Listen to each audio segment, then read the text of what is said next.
Good morning, everybody. It is October 28th, 2023, Saturday. Okay, let's see. What time is it? It is 4:35, 4:36 in the morning is what my watch says. My phone says it is 4:37 in the morning. Okay, so what I've got for you for this video is part 3 of how to heal yourself from depression when no one else can. Chapter 1. By my late 30s, I had finally captured the cliched pot of gold containing what matters most: health. Just a decade earlier, I had been near death with a debilitating complexity of illnesses: chronic Lyme disease, nerve damage, autoimmune conditions, anxiety, and more. Exasperated after exhausting all medical options in the United States, I traveled across the world for an experimental stem cell treatment in Delhi, India. After almost 9 weeks of simultaneously drowning and thriving in my new world, I took home with me a radically changed body, and like a car that had been sitting idle, waiting for a new part, it jump-started my life. There was almost no part of me recognizable from when I first arrived in a wheelchair, doped up on prescription painkillers, vying for even a chance at reaching my next birthday. But just a year after my epic adventure in India, I found myself slowly sliding backward. I was disgusted, heartbroken, and at loss for where to turn next.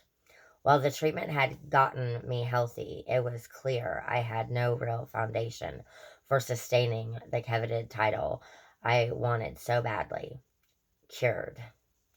My body was, for some then unknown reason, undoing the health that medical advances had so graciously gifted me. It was the low point in my life that opened me up to a new way of seeing things.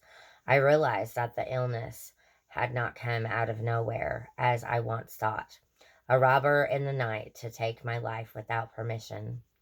Instead, I discovered that my illness was more than just a simple equation of physical malfunction equals physical symptoms. Even when this epiphany that there was more to be uncovered, I had to contend with the difficult questions of what next? Because what do you do when you've already gone around the world for the cure? It wasn't until that point that I began to connect the dots on a stretched out map of my life between mind and body. My close examination of the link between how emotional trauma and stress affect our physical bodies, what was opened up an entirely new path to health for me. Through the very same techniques I'm going to teach you in this book, I was able to do what no doctor or a medicine could do for me: heal permanently and completely. After spending hundreds of thousands of dollars and consulting what felt like all the experts in the world, it turned out that eventually I had to stop chasing the cure and turn inward to address the deepest parts of myself. What I wish I had learned at that point about getting to well and staying there is that it's impossible to set off to hunt down the things you need to fix and check me off the list forever so you can move on to happily ever after. But I didn't know any of this after I had healed myself. During the almost 10 years following my experience in India, my life felt like some kind of made-for-movie miracle. I had married my most perfect person, bought a house in Los Angeles, and built a fulfilling career helping others who were suffering just like I had. I wrote, taught, and shared everything I learned from my own healing process. I threw my life into my work, trying to build it up big and tall enough to reach every person who needed it. I had become a master at helping people detect emotional blocks, energetic causes, and subconsciousness thoughts that could be contributing to their symptoms or challenges.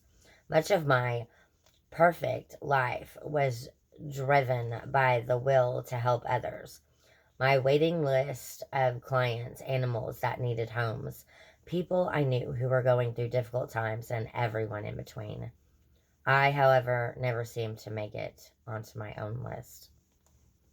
By age 38, after I had finally convinced myself I had done enough to make up for all the lost from Lyme years of my 20s, I began to find myself tired, overwhelmed, teary, depleted, disconnected, and sometimes simply unhappy for no reason.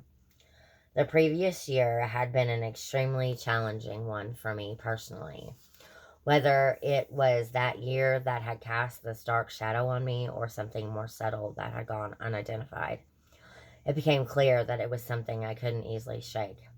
Had I not fulfilled the requirements for true healing and happiness already, or not done it all right before? Was I just tired or depressed? Okay, so that is all I've got for you for this video. If you like this content, like this video, or comment below, I would love to know your thoughts on this or anything that you would like to add. Now, don't forget to go out there and rainbow it. Flood the world with love, peace, charity, and joy. Thank you, and have a good day.